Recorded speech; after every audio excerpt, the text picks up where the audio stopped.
ሰላም ውድ የዩቲዩብ ቻናል ተከታታዮቻችን እንዴት ቆይታችኋል? በዛሬው አጫጭር ስፖርታዊ መረጃዎቻችን ማንቸስተር ዩናይትድ ከሊቨርፑል በሳምንቱ እንግዲህ የመጨረሻው ቀን እሁድ ላይ 12 ሰዓት ተኩል በአንፊልድ የሚገናኙ ይሆናል። ይህን ጨዋታ ተመልክቶ እንግዲህ የተሰጡ አስተያየቶች አሉ ከሁለቱም አሰልጣኞች በኩል ከአርነ ስሎትም ከሩበን አሞሪምም እንግዲህ በመግለጫ ለጋዜጠኞች ኢንተርቪው የሚያደርጉበት ሰዓት ላይ የሰጡት አስተያየት አለ። ያንን በተመለከተም የምናደርሳችሁ መረጃ ይኖራል። ከዛም ጋር በተያይዞ የዩናይትድን ሽያጭ በተመለከተ ሽያጩ ከምን ደረሰ፣ ምን አይነት አዳዲስ መረጃዎች ወጡ በሚለው ጉዳይ ላይ እንግዲህ አዳዲስ መረጃዎችን የማደርሳችሁ ይሆናል ማለት ነው። እንዲሁም ደግሞ የማንቸስተር ዩናይትድ አዲሱ ይገነባል ተብሎ የታሰበው ስቴዲየም አዲስ መረጃ ወጥቶበታል። አዲሱ መረጃ ምን ይመስላል የሚለውንም ዜና ወደ እናንተ ይዤላችሁ መጥቻለሁ። እንዲሁም ማንቸስተር ዩናይትድ በጥሩ የዝውውር መስኮት ሊያስፈርማቸው ስለሚችሏቸው ተጫዋቾችና ከማንቸስተር ዩናይትድ ጋር ስማቸው እየተያያዙ ስላሉ የዝውውር ዜና ሩመሮች እንግዲህ ወደ እናንተ ሰፋ ያሉ መረጃዎችን ይዤ መጥቻለሁ። ውድ አድማጮቼ ከቻናላችን ጋር አብራችሁ እንድትቆዩ በትህትና እንጠይቃችኋለን። ቻናላችንን ላይክ፣ ሼር፣ ሰብስክራይብ አድርጉ። ሀሳቦቻችሁን በኮሜንት ሴክሽን ላይ አስቀምጡልን። ወደ ዜናው የመጀመሪያው ክፍል ስናልፍ የሳምንቱ የፕሪሚየር ሊግ ተጠባቂ ጨዋታ ማንቸስተር ዩናይትድን ከሊቨርፑል በአንፊልድ የሚያስተናግድ ይሆናል ማለት ነው። ይህ ጨዋታ ስፔሻሊ በሀገረ እንግሊዝ በማንቸስተር ዩናይትድና በሊቨርፑል ደጋፊዎች መካከል ትልቅ ጫናና ውጥረትን የሚፈጥር በእንግሊዝ ሀገር ከሚደረጉ ደርቢዎች መካከል እጅግ በጣም ከፍተኛ ዋጋ የሚሰጠውና በትልቅ ደረጃ ኤክስፔክት የሚደረግ ደርቢ ነው። የላንክሻየር ደርቢ በመባል ይታወቃል። እንደሚታወቀው ሁለቱ ከተሞች ሊቨርፑልና ማንቸስተር እንግዲህ ዘግሬተር ማንቸስተር የምትባለው ከተማ ሁለቱም ኖርዝ ኦፍ ኢንግላንድ ላይ የሚገኙ ከተሞች ናቸው። እንግዲህ ታሪካዊ የሆነ ፉክክርም አለ። ስለዚህ በክለቦቹ ብቻ ሳይሆን በከተሞቹ መካከል እንኳን በታሪክ ውስጥ የተደረጉ ብዙ የሪቫለሪ ፉክክሮች አሉ። በዛም የተነሳ እንግዲህ በከተማው ሕዝብ መካከል ያለው የፉክክር መንፈስ በደጋፊዎቹና በክለቦቹ በማንቸስተር ዩናይትድና በሊቨርፑል ደጋፊዎች ውስጥ በመግባት እንግዲህ በሁለቱ ክለቦች መካከል የሚደረገው ጨዋታ እጅግ በጣም ከፍተኛ ዋጋ የሚሰጠው በእንግሊዝ ፕሪሚየር ሊግ ካሉ ደርቢዎች መካከል ትልቁ ደርቢ የሚባለው ሊቨርፑል ከማንቸስተር ዩናይትድ በእንግዲህ የላንክሻየር ደርቢ ተብሎ የሚጠራው ግጥሚያ ይሆናል ማለት ነው። ይህ ጨዋታ እንግዲህ እሁድ ዕለት 12 ሰዓት ተኩል ላይ በእንግዲህ በታዋቂው በአንፊልድ ስቴዲየም የሚደረግ ይሆናል ማለት ነው። አርብ ዕለት እንግዲህ ሁለቱም አሰልጣኞች አርነ ስሎትም አሰልጣኝ ሩበን አሞሪምም የጨዋታውን በተመለከተ እንግዲህ አንዳንድ አስተያየቶችን ሰጥተዋል ማለት ነው። እንግዲህ አርነ ስሎትም ሩበን አሞሪምም ምን አይነት ሀሳብ ሰጡ ወደሚሉት የፕሬስ ኮንፈረንስ መግለጫቸው ስንመጣ እንግዲህ አሰልጣኝ ሩበን አሞሪም ራሳችንን እንግዲህ ካመንንና በራሳችን ላይ እምነት ካለን ጨዋታውን ማሸነፍ እንችላለን፣ ለጨዋታው ለማሸነፍ የሚያስፈልገን ብቸኛው ነገር እምነት ነው ሲል አስተያየቱን ሰጥቷል። ከዛም ባሻገር እንግዲህ በሁለቱ ክለቦች መካከል ስላለው ታሪካዊ ባላንጣነት ምን አይነት ሀሳብ አለ ተብሎ ተጠይቆ ነበር። ሩበን አሞሪም እንደሚታወቀው ነገሮች በጣም በፍጥነት የሚለዋወጡበት ጊዜ ነው። በሁለቱ ክለቦች መካከል እንዲህ አይነት የታሪክ አጋጣሚዎች አልፎ ያውቃሉ። ማንቸስተር ዩናይትድ በጣም ምርጥ በነበረበት ጊዜያትና አመታት ውስጥ ሊቨርፑል ደግሞ በጣም ሲቸገር ነበር። አሁን ደግሞ የተገላቢጦሽ ሆኗል። ዩናይትድ በጣም እየተቸገረ ሊቨርፑሎች ደግሞ አሪፍ ውጤት እያመጡ የሚገኙበት ሰዓት ነው። ስለዚህ ደጋፊዎቻችን ጋር እውነት መነጋገር አለብን። እኛ አሁን እጅግ በጣም እየተቸገርና ራሳችንን ለማግኘት እየሞከርን ያለን ክለቦች ነን።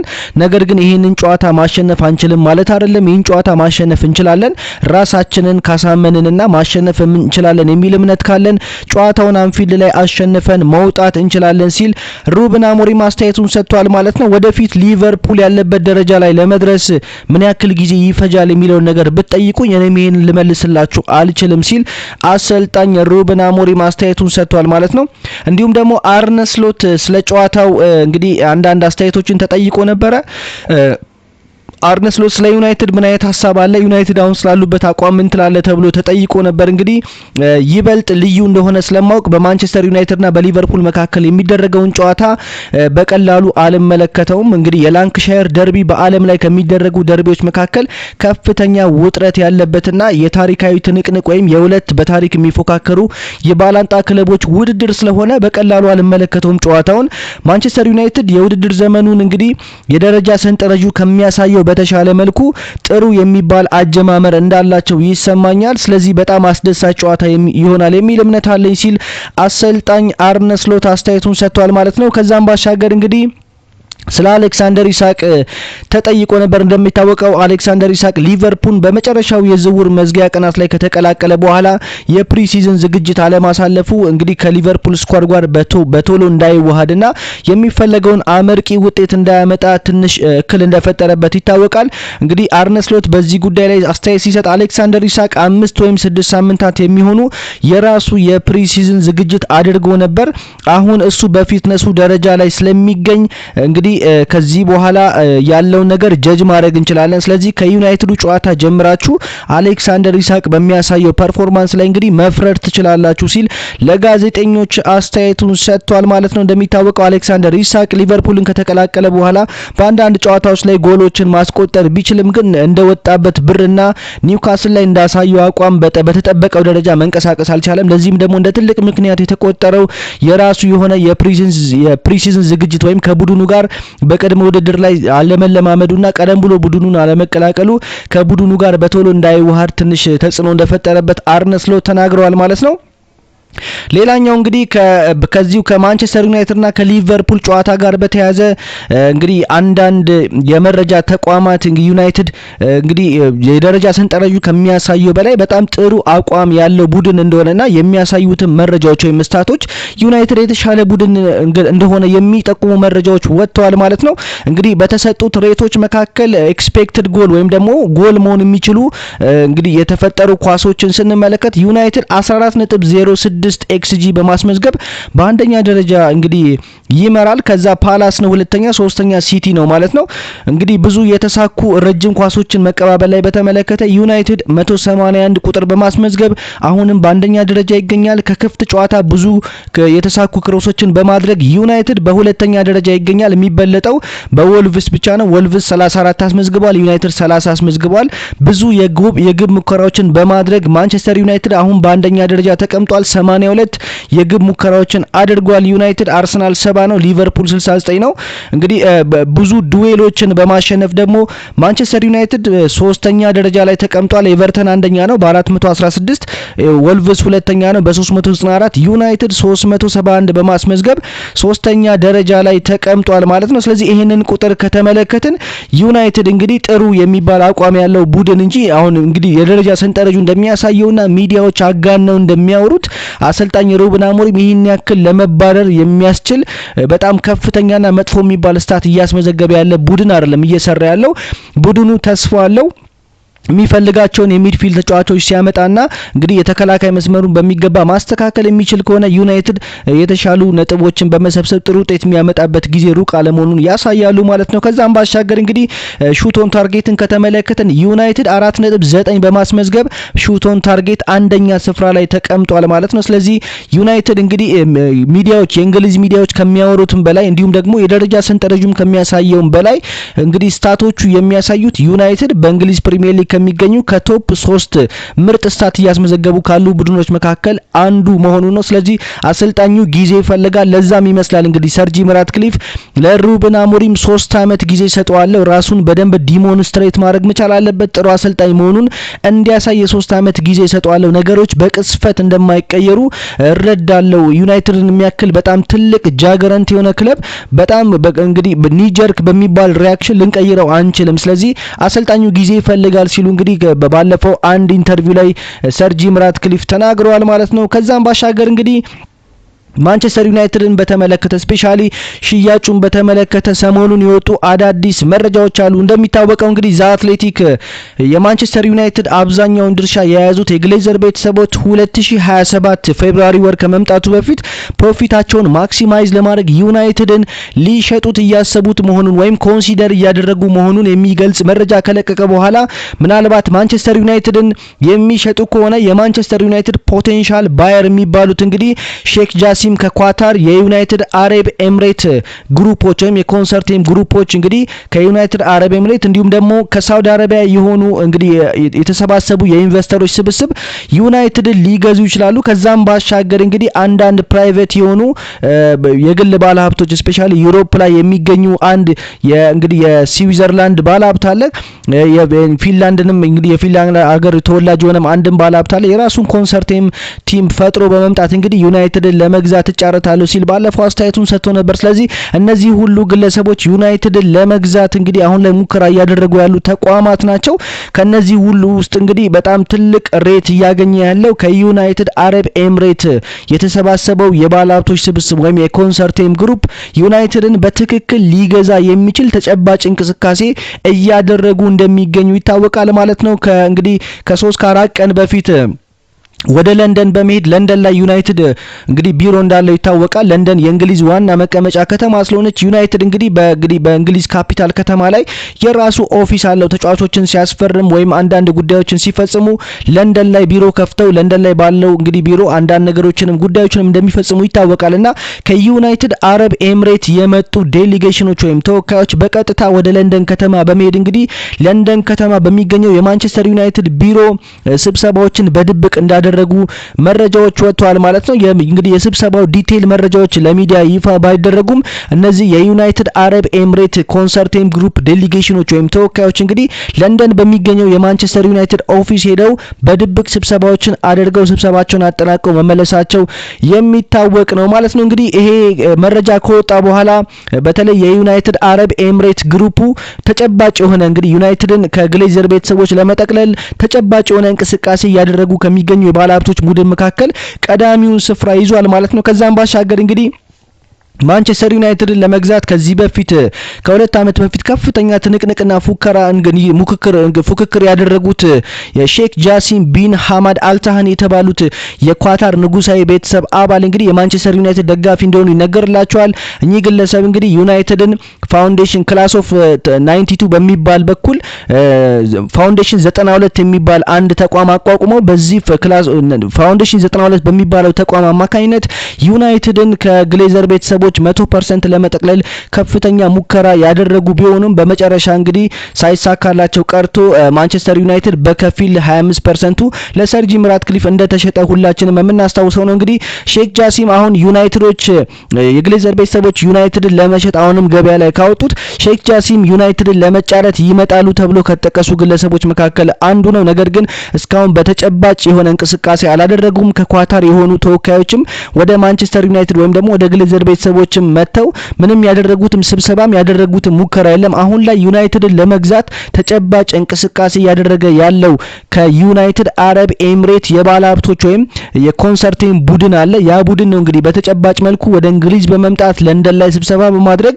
እንግዲህ በተጨባጭ እንቅስቃሴ ያደረገ የሚገኘው ይሄ ከዩናይትድ አረብ ኤምሬት የመጣው ግሩፕ ነው ማለት ነው። ከዚህ በፊት እንደሚታወቀው ከ2 ዓመት በፊት ግሌዘሮች ማንቸስተር ዩናይትድን ለመሸጥ 100% $6.6 ቢሊዮን ጠይቀው ነበር እንግዲህ ከሼክ ጃሲም። ነገር ግን ሼክ ጃሲም በጊዜው $6.06 ቢሊዮን በመስጠት ክለቡን 100% ለመጠቅለል ጥያቄ ቢያቀርቡም በሁለቱ አካላት መካከል የ$500 ሚሊዮን ልዩነት ስላለ ያችን ጋፕ እንግዲህ ማጥበብ ከብዷቸው ሼክ ጃሲም ከውድድሩ ራሳቸውን እንዳገለሉ ይታወቃል። ነገር ግን ሰር ጂም ራትክሊፍ ግሌዘሮች በፈለጉትና ለ100% በተመኑት በ$6 ቢሊዮን በተሰራ የ25% ግዢ 1.3 ቢሊዮን ከፍለው እንግዲህ ዩናይትድን 25% መግዛታቸው ይታወሳል። እንግዲህ ሰር ጂም ራትክሊፍ ዩናይትድን ከተረከቡ በኋላ ብዙ መጠነ ሰፊ የሚባሉ ክለቡን ማሻሻል የሚያስችሏቸውን እንቅስቃሴዎች አድርገዋል። ጥረታቸው በእርግጥ በአብዛኛው የማንቸስተር ዩናይትድ ደጋፊ ይደነቅላቸዋል። ነገር ግን ስቲል ዩናይትድ ከዚህ በላይ ኢንቨስትመንት የሚፈልግ ክለብ ነው። ስፔሻሊ ክለቡ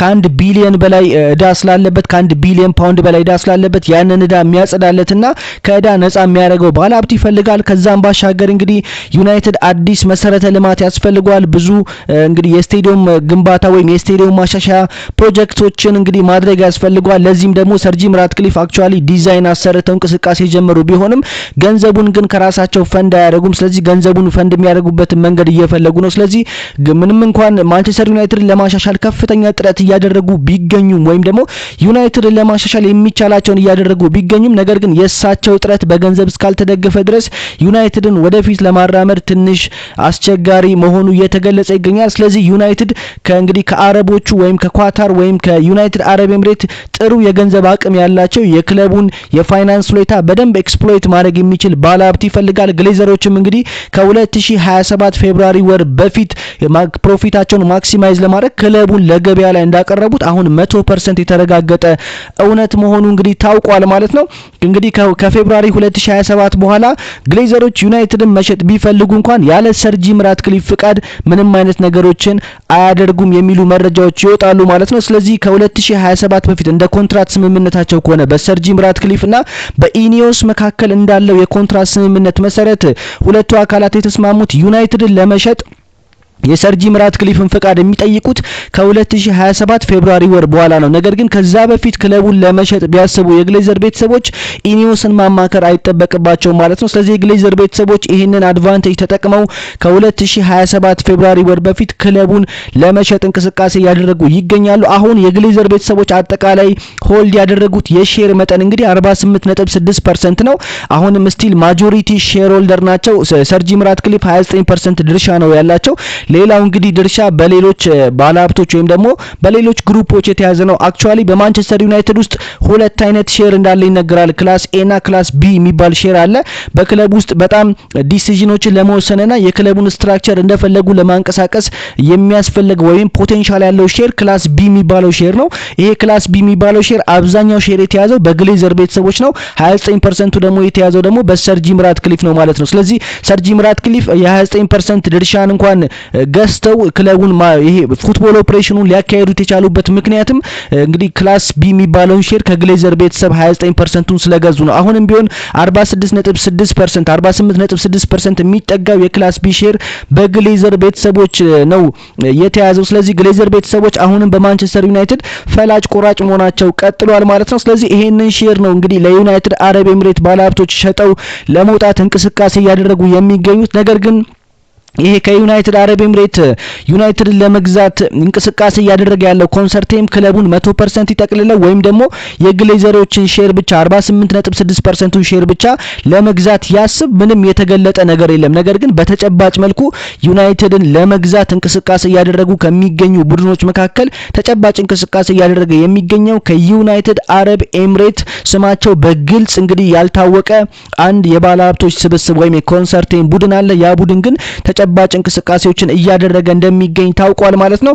ከዚሁ ጋር በተያያዘ ታዋቂው የስፖርት ጋዜጠኛ ቤን ጃኮብስ ስፔሻሊ በዝውውር ዜናዎች ላይ እጅግ በጣም የምናምነውና ጥሩ መረጃዎችን ሲለቅልን የነበረው ቤን ጃኮብስ የቶክ ስፖርት ጸሐፊ እንደሆነ ይታወቃል። እንደ ቤን ጃኮብስ ንግግር ከሆነ ይሄ ከዩናይትድ አረብ ኤምሬት የመጣው የባለሀብቶች ስብስብ ዩናይትድን ለመግዛት በሚያደርገው እንቅስቃሴ ላይ የክለቡ የቀድሞ ሌጀንደሪ ተጫዋች እንግዲህ እንደ ኤሪክ ካንቶና፣ ክርስቲያኖ ሮናልዶ፣ ዴቪድ ቤካም ያሉ ግለሰቦችን በግል እያናገሩ እንግዲህ ክለቡን እነሱ የሚረከቡት ከሆነ የክለቡ አምባሳደር ሆነው እንዲሰሩ እያግባቧቸው ይገኛሉ ሲል እንግዲህ ቤን ጃኮብስ አስተያየት ሰጥቷል ማለት ነው። በቅርቡ ካናገሯቸው ሰዎች መካከል አንዱ የቀድሞ የማንቸስተር ዩናይትድ ሌጀንደሪ ተጫዋች ስፔሻሊ በማንቸስተር ዩናይትድ ደጋፊዎች ኪንግ ኤሪክ በመባል የሚጠራው ኤሪክ ካንቶና እንግዲህ በእነኚህ የዩናይትድ አረብ ኤሚሬት ኮንሰርቲን ቡድኖች አፕሮች እንደተደረገና የክለቡ አምባሳደር ሆኖ እንዲያገለግላቸው እነሱ ክለቡን ከግሌዘር ከጠቀለሉ በኋላ የክለቡ አምባሳደር ሆኖ እንዲሰራ እንዳናገሩት የሚገልጹ መረጃዎች ወጥተዋል ማለት ነው። ከዚህም በፊት እንግዲህ ክርስቲያኖ ሮናልዶን እንዳናገሩት እንዲሁም ደግሞ ከዚህ በፊት ደግሞ የሼክ ጃሲም ቤተሰብ ደግሞ ዴቪድ ቤካምን አምባሳደር አድርገው ሊሾሙት አንዳንድ ንግግሮችን እንዳናገሩት ከዚህ በፊት የሚታወቅ ነው ማለት ነው። ስለዚህ እነኚህ የባለሀብቶች ስብስብ ወይም የዩናይትድ አረብ ኤሚሬት ኮንሰርቲን ቡድን ዩናይትድን ከግሌዘር ቤተሰቦች እንግዲህ የሚረከቡ ከሆነ ስምምነቱ የሚጠናቀቅ ከሆነ በእርግጠኝነት የማንቸስተር ዩናይትድ ሌጀንዶች እንደ ኤሪክ ካንቶና፣ ክርስቲያኖ ሮናልዶ፣ ዴቪድ ቤካም፣ ሪዮ ፈርዲናንድ፣ ጋሪ ኔቪል ያሉ ግለሰቦች የማንቸስተር ዩናይትድ አምባሳደር በመሆን በክለብ ውስጥ እንግዲህ ስልጣን እንደሚሰጣቸው ይጠበቃል ሲል ቤን ጃኮብስ ይህንን መረጃ አብራርቶ ገልጾታል ማለት ነው።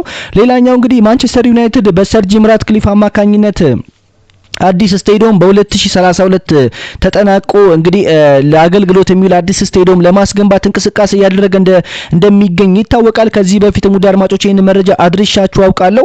እንግዲህ ማንቸስተር ዩናይትድ አዲስ የሚያስገነባው ስቴዲየም 100,000 ሰው የሚያዝ አቅም ያለው ትልቅ ስቴዲየም ነው። በእንግሊዝ ፕሪሚየር ሊግ ቁጥር 1 ስቴዲየም ነው። እንግዲህ ከዌምብሌይ በላይ ዌምብሌይ 90,000 ሰው የሚያዝ አቅም ነው ያለው። ዩናይትድ ይህን ስቴዲየም ገንብቶ የሚጨርስ ከሆነ 100,000 ሰው በመያዝ እንግዲህ በእንግሊዝ ከሚገኙ ስቴዲየሞች መካከል በመያዝ አቅም አቅሙ ቁጥር 1 ነው የሚሆነው። ከዛም ባሻገር እንግዲህ ስቴዲየሙ ያለው ቴክኖሎጂ ያለው የኢንፍራስትራክቸር እንግዲህ መሰረተ ልማትና የሚሰሩለት አዳዲስ ነገሮች በአውሮፓ ከሚገኙ ስቴዲየሞች መካከል እጅግ በጣም ውዱ ስቴዲየም ያደርገዋል ማለት ነው። ይሄን ስቴዲየም ብቻ ለመገንባት 2 ቢሊዮን ፓውንድ እንደሚፈልግ ዋጋ ወጥቶለታል ማለት ነው። 2 ቢሊዮን ፓውንድ ማለት እጅግ በጣም ትንሽ ብር የሚባል አይደለም፣ እጅግ በጣም ከፍተኛ ብር ነው። ምናልባት እንደ ቶተናም ያሉ ወይም ደግሞ አቨሬጅ የሆኑ ክለቦችን የሚገዛ ብር ነው ዩናይትድ አሁን ስቴዲየም ለመገንባት በጀት አድርጎ እየተንቀሳቀሰበት ያለበት ብር። ስለዚህ 2 ቢሊዮን ፓውንዱን እንግዲህ ሰር ጂም ራትክሊፍ ከኪሳቸው ያወጡታል ተብሎ አይጠበቅም። እሳቸው ይሄን አይነት አቅም የላቸውም። ነገር ግን ሰር ጂም ራትክሊፍ የክለቡን ዲዛይን እንግዲህ የስቴዲየሙን ዲዛይን ካሰሩ በኋላ ሌሎች የባለ ሀብቶች እንግዲህ ስብስቦችን በመፍጠር እንግዲህ በክለቡ ስቴዲየሙ ተገንብቶ ካለቀ በኋላ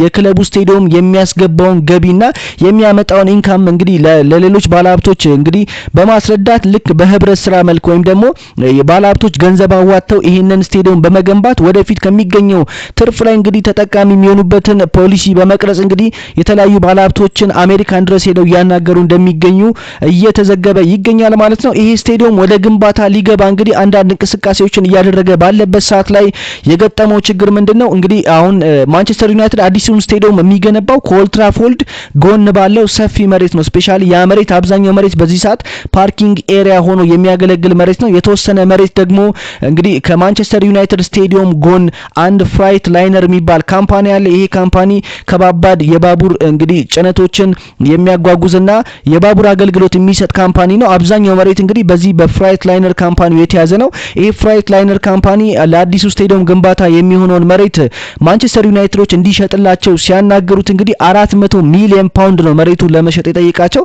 400 ሚሊዮን ፓውንድ ደግሞ ሰር ጂም ራትክሊፍ ማውጣት አይፈልጉም። ምክንያቱም ሰር ጂም ራትክሊፍ መሬቱን ለመግዛት የተመኑት ዋጋ 50 ሚሊዮን ፓውንድ ነው። ስለዚህ በዚህ ምክንያት በሁለቱ አካላት መካከል ስምምነት ሊፈጠር ስላልቻለ እንግዲህ የእንግሊዝ ከተማ የማንቸስተር ከተማ አስተዳደር እንዲሁም የማንቸስተር ከተማ ከንቲባ የተወከሉበት አንድ የታስክ ፎርስ ወይም ግብረ ኃይል ይሄንን ድርድር ለማካሄድ በሁለቱ አካላት መካከል ስምምነት እንዲኖር ብዙ ጥረቶችን ቢያደርግም ሳይሳካ ቀርቶ ነበር። በዚህ ምክንያት ማንቸስተር ዩናይትድ ስቴዲየሙን እንግዲህ ሪዲዛይን ያስደርገዋል ወይም ደግሞ እንግዲህ ይሄ ለመሬቱ የሚከፍሉት ብር በጣም ብዙ ስለሆነባቸው ዩናይትዶች በራሳቸው ኤሪያ ላይ በተመጣጠነ መልኩ ስቴዲየም ለመገንባት የሚያስችል እንግዲህ አዲስ የዲዛይን ቅየራ ያስፈልጋቸዋል ተብሎ ሲገለጽ ነበር። እንግዲህ ሰሞኑን በወጡት ሪፖርቶች መሰረት ከሆነ ግን ይሄ ፍራይት ላይነር ካምፓኒው ከሰር ጂም ራትክሊፍ ጋር አሁን ስምምነት ላይ ለመድረስ እንግዲህ ተቃርቧል የሚል መረጃ ወጥቷል። ያ ማለት መሬቱን ለማንቸስተር ዩናይትድ አፎርደብል በሆነ ዋጋ ለመሸጥ እንግዲህ 400 ሚሊዮን ፓውንድ የሚለውን ሐሳቡን በመተው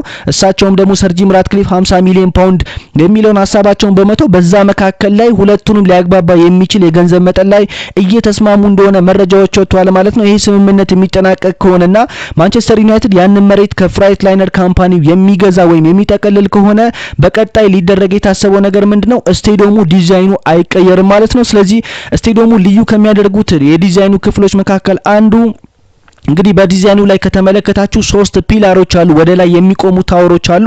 እነዛ ታወሮች እንግዲህ በማንቸስተር ዩናይትድ አርማ ላይ ሬድ ዴቪልስ በሚለው አርማ ላይ ዴቪሉ የሚይዘው ሹካ መሳይ ነገርን የሚወክሉ ናቸውና እነኛን ታወሮች እንግዲህ ለማቆምና ታወሩ ላይ ደግሞ የሚለብስ ዣንጥላ አለ። እንግዲህ ያ ዣንጥላ ደግሞ የሚወክለው የከተማውን የማንቸስተር ከተማ ነዋሪን ባህል ነው። እንግዲህ ማንቸስተር ከተማ እንደሚታወቀው ዝናባማ ከተማ ስለሆነች ሰው ብዙ ጊዜ ዣንጥላ ይዞ ይንቀሳቀሳል። ስለዚህ የዣንጥላው ዲዛይን ስቴዲየሙ ላይ እንዲደረግ የተፈለገው የከተማውን ህዝብ አኗኗር ለመወከል ነው የሚል እንግዲህ መግለጫ ተሰጥቷል እንግዲህ ከአርክቴክቱ። ስለዚህ ስቴዲየሙ ልዩ ከሚያደርጉት ገጽታዎች መካከል 3ቱ ትራይደንቶችና ዣንጥላው ነው ማለት ነው። እንግዲህ ያንን ነገር ሰር ጂም ራትክሊፍ እንዲሆን የፈለጉበት ምክንያት ምንድነው?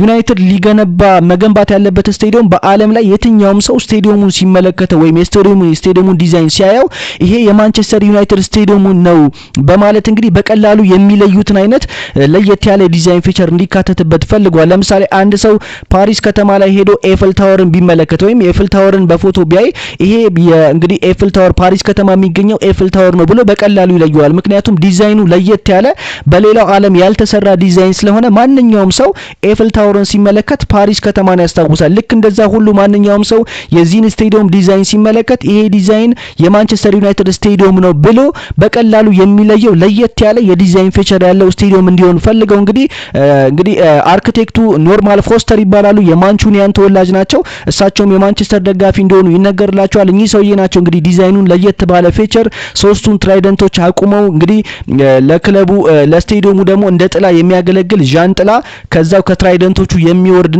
ለስቴዲየሙም እንደ ጣራ የሚያገለግለው ዣንጥላ ያደረጉለት እሳቸው ናቸው። ስለዚህ ዲዛይኑ ስቴዲየሙ በመላው ዓለም ከሚገኙ ስቴዲየሞች ለየት የሚያደርገው ፊቸሩ እንግዲህ ሶስቱ ትራይደንቶችና የለበሰው ዣንጥላ ነው ማለት ነው። እንዲህ አይነት የስቴዲየም ዲዛይን በዓለም ላይ ተሰርቶ አይታወቅም። ዩናይትድ ነው ለመጀመሪያ ጊዜ ይሄን ነገር ከሰራም የሚሰራው ማንቸስተር ዩናይትድ ነው። ስለዚህ ያንን ዣንጥላ ደግሞ ለመስራት እንግዲህ ፍራይት ላይነር ካምፓኒው መሬቱን መሸጥ ነበረበት። ስለዚህ መሬቱን የማይሸጥ ከሆነ ዣንጥላው የሚይዘው ቦታ በጣም ሰፊ ፐብሊክ ኤሪያ ስለሆነ ያንን ነገር መስራት ስለማይቻል ዣንጥላውን ዲዛይን በማንሳት ዩናይትድ መለስተኛ ስቴዲየሙን ብቻ የሚሸፍን ጣራ ለማስደረግ እንግዲህ ዲዛይኑን ሪዲዛይን ያስደርገዋል ተብሎ ሲወራ ነበር። ነገር ግን አሁን ላይ የተዘገቡ እንዳሉት መረጃዎች ከሆነ ይሄ ፍራይት ላይነር ካምፓኒ መሬቱን ለሰር ጂም ራትክሊፍ ለመሸጥ አሁን ላይ ስምምነት ላይ ሊደርሱ የሚችሉበት ሁኔታ እየተቃረበ መምጣቱ እንግዲህ አንድ መልካም የምስራች ሆኗል ማለት ነው። ያ የሚሆን ከሆነ እንግዲህ ዲዛይኑ በታቀደለት ዲዛይንና መጀመሪያም በተሰራለት ሶስቱ ትራይደንቶች እንዲሁም ዣንጥላውን ጨምሮ እንግዲህ ማንቸስተር ዩናይትድ ያ መጀመሪያ ያቀደውን ዲዛይን ለመስራት ያመቸዋል የሚሉ ዜናዎች ወጥተዋል ማለት ነው። ይሄ ለማንቸስተር ዩናይትድ ደጋፊዎችና እንግዲሁም ዲዛይኑን ላሰሩት ለሰር ጂም ራትክሊፍ ከፍተኛ የሚባል ሪሊፍ እንደሰጣቸው ተዘግቧል ማለት ነው። ወደ አጫጭር ስፖርታዊ መረጃዎቻችን ስናልፍ እንግዲህ ቶክ ስፖርት አንድ አዲስ መረጃ ወጥቷል። ማንቸስተር ዩናይትድ በጃንዋሪ ዝውውር መስኮት ካርሎስ ባሌባን ለማስፈረም ያላቸውን ፍላጎት በመተው አሁን ላይ እንግዲህ የብራይተኑን የፓላሱን ሚድፊልደር እንግዲህ አዳም ዋርተንን ለማስፈረም ዩናይትዶች ተጠባጭ እንቅስቃሴ ያደርጋሉ ሲል ቶክ ስፖርት ዘግቧል ማለት ነው። እንግዲህ ካርሎስ ባሌባ ወደ ማንቸስተር ዩናይትድ መምጣት ቢፈልግም ዩናይትዶችም ካርሎስ ባሌባን ማስፈረም ቢፈልጉም ነገር ግን ብራይተኖች በጃንዋሪ ዝውውር መስኮት አሁንም ካርሎስ ባሌባን ለመሸጥ ምንም አይነት ፍላጎት እንደሌላቸው የማንቸስተር ዩናይትድ ስካውቶች ወይም የማንቸስተር ዩናይትድ የበላይ አካላት ይህንን ስለተረዱ አሁን እንግዲህ ባሌባን ማስፈረም የሚለውን ፍላጎታቸውን ለጊዜው ተወት በማድረግ በጃንዋሪ ዝውውር መስኮት እንግዲህ ለአሰልጣኝ ሩበን አሞሪም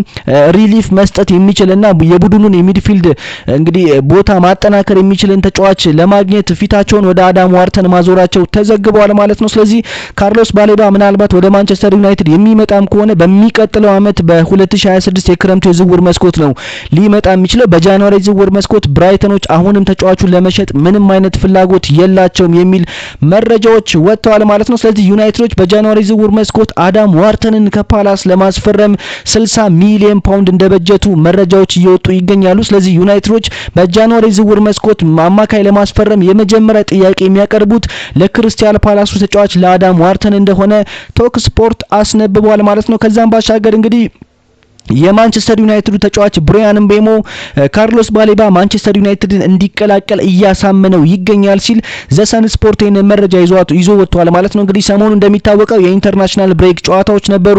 ሁለቱም ተጫዋቾች ብራያን ምቤሞም ካርሎስ ባሌባን ካሜሮንን በመወከል እንግዲህ ካሜሮን ወደ 2026 የዓለም ዋንጫ እንድታልፍ እንግዲህ የኳሊፊኬሽን ጨዋታዎችን እያደረጉ ይገኛሉ። ስለዚህ ብዙ ጊዜ ካምፕ ላይ አብረው ነው የሚያሳልፉት። ብራያን ምቤሞ ለካርሎስ ባሌባ ልክ እንደ ታላቅ ወንድም ነው አክት የሚያደርገው። ስለዚህ ማንቸስተር ዩናይትድን እንዲቀላቀል እያሳመነው ይገኛል ሲል ዘሰን ስፖርት ይህንን መረጃ ይዞ ወጥቷል ማለት ነው። ካርሎስ ባሌባ በእርግጠኝነት ማንቸስተር ዩናይትድ መቀላቀሉ አይቀርም። ነገር ግን በጃንዋሪ ዝውውር መስኮት ብራይተኖች ተጫዋቹን ለመሸጥ አሁንም ፍላጎት የላቸው። ምናልባት በክረምቱ የዝውውር መስኮት ማንቸስተር ዩናይትዶች ከፍተኛ ትንቅንቅ አድርገው እንግዲህ የጨረታ ሂሳብ በማስገባት ካርሎስ ባሌባን ለማስፈረም ጥረት ያደርጋሉ ተብሎ ይጠበቃል። በሁለቱ አካላት መካከል በካርሎስ ባሌባና በማንቸስተር ዩናይትድ መካከል ከፍተኛ መፈላለግ ቢኖርም ነገር ግን ዝውውሩ እንዳይሳካ እንቅፋት እየሆነ ያለው ብራይተን እንግዲህ የክለቡ ኃላፊዎች ናቸው። ስለዚህ ብራይተን ተጫዋቹን ለመሸጥ ምንም አይነት ፍቃደኝነት ስለሌለው ዩናይትዶች እንግዲህ በጃንዋሪ ዝውውር መስኮት ካርሎስ ባሌባን ለማስፈረም ያላቸውን ፍላጎት ተወት በማድረግ እንግዲህ አዳም ዋርተንን ማግኘት የሚችሉበትን መንገድ እየፈለጉ እንደሆነ መረጃዎች ወጥተዋል ማለት ነው። አሁን ላይ እንግዲህ በአዳም ዋርተን ፖቴንሻልና የአጨዋወት መንገድ አሰልጣኝ ሩበን አሞሪም መደነቃቸው ነው የተገለጸው። እንግዲህ አሰልጣኝ ሩበን አሞሪም አዳም ዋርተን ያለው ስታሚና ሚድፊልዱን የሚቆጣጠርበት መንገድና የልጁ እንግዲህ ከእድሜው በላይ በስሎ ጨዋታዎችን ጌሞችን ኮንትሮል የሚያደርግበት መንገድ እጅግ በጣም እንዳስደነቃቸው እየተገለጸ ይገኛል። ስለዚህ ሩበን አሞሪም አዳም ዋርተንን በጃንዋሪ ላይ አምተውላቸው በክረምቱ የዝውውር መስኮት ደግሞ ካርሎስ ባሌባን እንዲጨምሩላቸው ለማንቸስተር ዩናይትድ ኃላፊዎች ሀሳብ እንዳቀረቡ መረጃዎች ወጥተዋል ተብሎ ተዘግበዋል ማለት ነው። ሌላኛው እንግዲህ ግራም ቤሊ የተባለው ጋዜጠኛ ማንቸስተር ዩናይትድ አንድ ቀድሞኑ ለኤቨርተን የሸጠውን ከ2 ዓመት በፊት ለኤቨርተን የሸጠውን ተጫዋች እንግዲህ መልሶ ሊያስፈርም የሚችልበት ሁኔታ እንዳለ ጠቆም አድርጓል ማለት ነው። እንግዲህ ይሄ ተጫዋች ጄምስ ጋርነር ይባላል። እንደሚታወቀው ከማንቸስተር ዩናይትድ አካዳሚ ያደገ ተጫዋች ነው።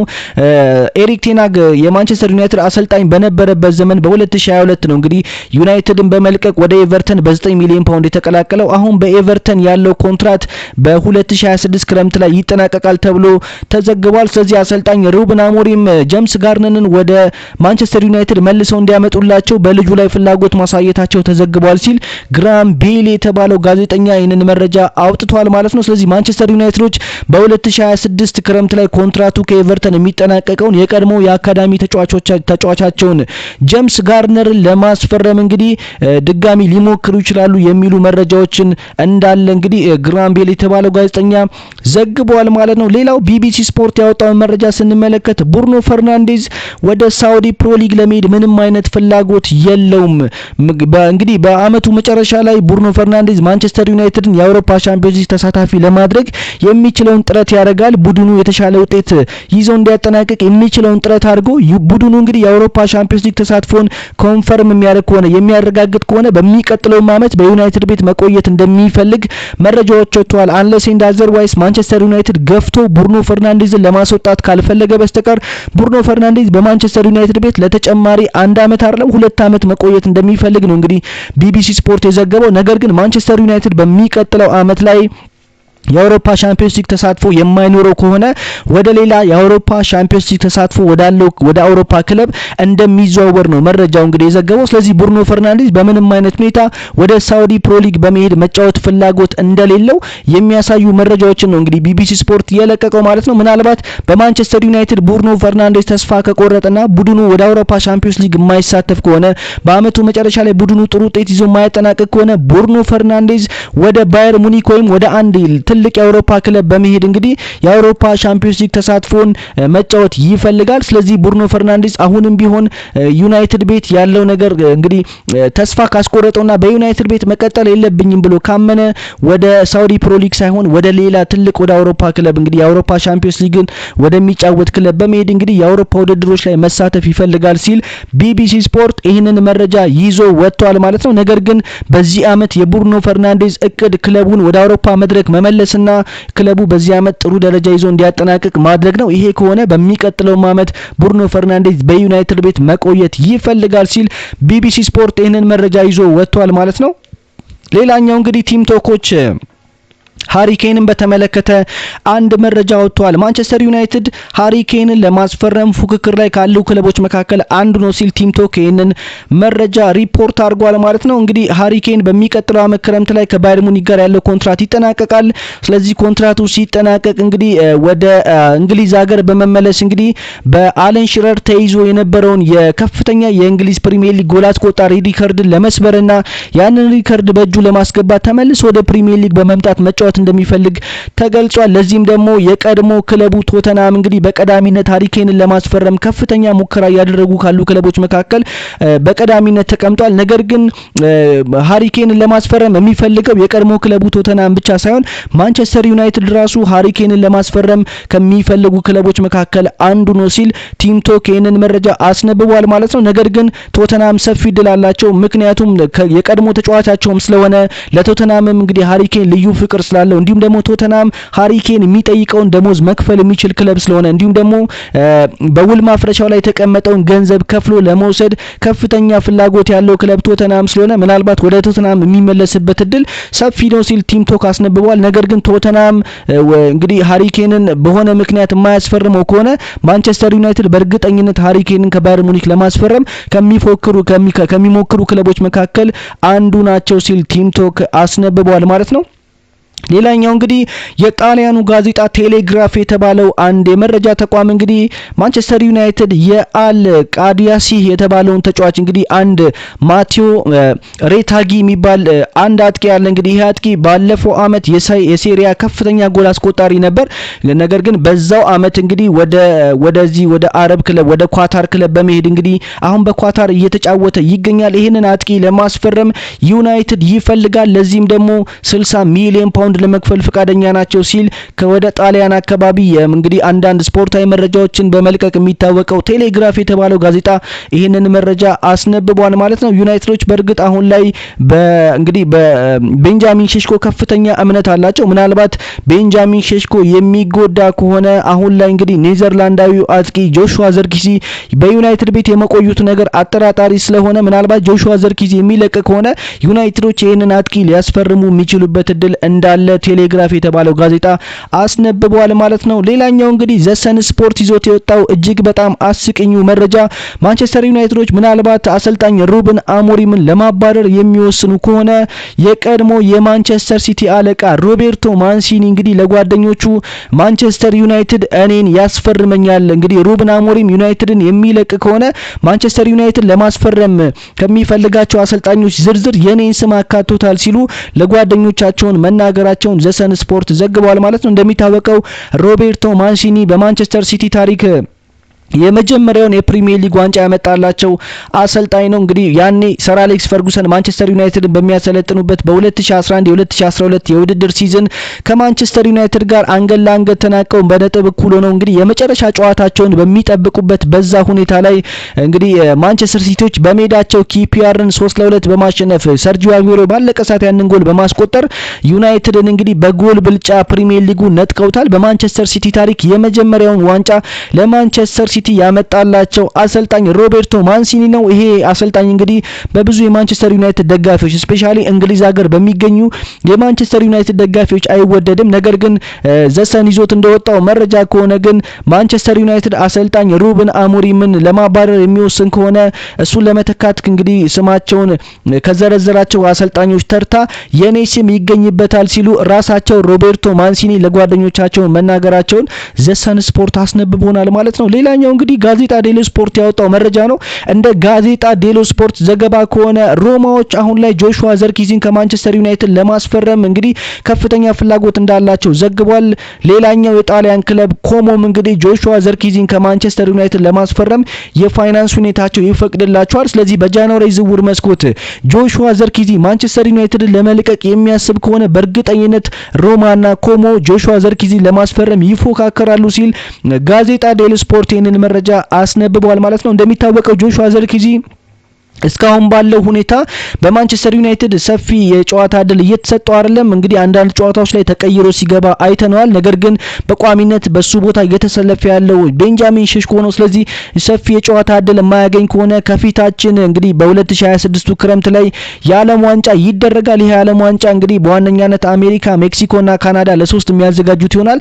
በዛ የዓለም ዋንጫ ላይ የኔዘርላንድን ቡድን ወክሎ ጆሹዋ ዘርኪዚ መሳተፍ ይፈልጋል። ስለዚህ በማንቸስተር ዩናይትድ በቂ የመጫወቻ እድል የማይሰጠው ከሆነ ዩናይትድን በጃንዋሪ ዝውውር መስኮት ለመልቀቅ ያስባል ሲል ትናንትና ፋብሪዚዮ ሮማኖ እንግዲህ በዩቲዩብ ገጹ ላይ ይህንን መረጃ አጋርቷል ማለት ነው። ስለዚህ እንደ ጋዜጣ ዴሎ ስፖርት ዘገባ ከሆነ ጆሹዋ ዘርኪዚ በጃንዋሪ ዝውውር መስኮት ዩናይትድን ለመልቀቅ የሚወስን ከሆነ በቀዳሚነት እሱን ለማስፈረም የሚንቀሳቀሱ ክለቦች ሮማና ኮሞ ናቸው ሲል ይህንን መረጃ አስነብቧል ማለት ነው። ሌላኛው እንግዲህ ዝላታን ኢብራሂሞቪች ማንቸስተር ዩናይትድን ስለተቀላቀለበት አጋጣሚ ሲጠየቅ እንዲህ ብሎ አስተያየት ሰጥቷል። እንግዲህ በጊዜው እንግዲህ ጆዜ ሞሪኖ የማንቸስተር ዩናይትድ አሰልጣኝ በነበረበት ዘመን ዩናይትድን እጅግ በጣም እኔ በሰር አሌክስ ፈርጉሰን የማደንቀው ክለብ ነው፣ እጅግ በጣም የምወደው ክለብ ነው። የአሸናፊነት ባህላቸውን፣ ለማሸነፍ ያላቸውን ተነሳሽነትና እንዲሁም ደግሞ ያላቸውን ስኬት በጊዜው አደንቅላቸው ነበር። ስለዚህ የዩናይትድ ኦብሴሽን ነበረብኝ። እንግዲህ ወደ እንግሊዝ ሀገር የሚሄድ ከሆነ ማንቸስተር ዩናይትድን ብቻ መቀላቀል እንደምፈልግ አውቅ ነበር። ስለዚህ በጊዜው ዩናይትድ ሲጠይቀኝ በቀጥታ እንግዲህ መልስ የሰጠሁት ወደ ማንቸስተር ዩናይትድ ለመሄድ ነው። ዩናይትድ ብቻ ሳይሆን ሌሎች ክለቦችን ማናገረው ነበር። ነገር ግን የኔ ፍላጎት ዩናይትድን መቀላቀል ነበር ሲል አስተያየቱን ሰጥቷል ማለት ነው። ዩናይትድ በዓለም ላይ ከሚገኙ ዋን ኦፍ ዘ ቤስት ክለብ ኢን ዘ ወርልድ ሲል የገለጸው እንግዲህ በዓለም ላይ ከሚገኙ ክለቦች ትላልቅ ክለቦች መካከል አንዱ ነው። ነገር ግን አሁን ላይ እንኳን ባይሆኑ ዩናይትዶች የኔ ክብር አላቸው፣ ሪስፔክት አደርጋለሁ ታሪካቸውን ያሳለፉትን ነገርና ክለቡ በዓለም ላይ ያለውን እንግዲህ የደጋፊ ብዛትና ያለውን አቅም እጅግ በጣም ሪስፔክት አደርጋለሁ ሲል ዝላታን ኢብራሂሞቪች አስተያየቱን ሰጥቷል ማለት ነው። እንግዲህ እንደሚታወቀው ዝላታን በጆዜ ሞሪኒዮ ዘመን እንግዲህ ከመጣ በኋላ በመጀመሪያ ዓመቱ ላይ በ46 ጨዋታዎች ላይ እንግዲህ 38 የጎል አስተዋጽኦ ማድረጉ የሚታወስ ነው። 28 ጎሎችና አሲስት እንግዲህ 10 አሲስቶችን በማድረግ በአጠቃላይ በ38 ጨዋታ ላይ የጎል አስተዋጽኦ አድርጓል። እንግዲህ አጠቃላይ በሁሉም ውድድር 46 ጨዋታዎችን አድርጎ 38 የጎል አስተዋጽኦ በ35 ዓመቱ ነው እንግዲህ ይህንን አይነት አቺቭመንት በዩናይትድ ቤት ያሳካው።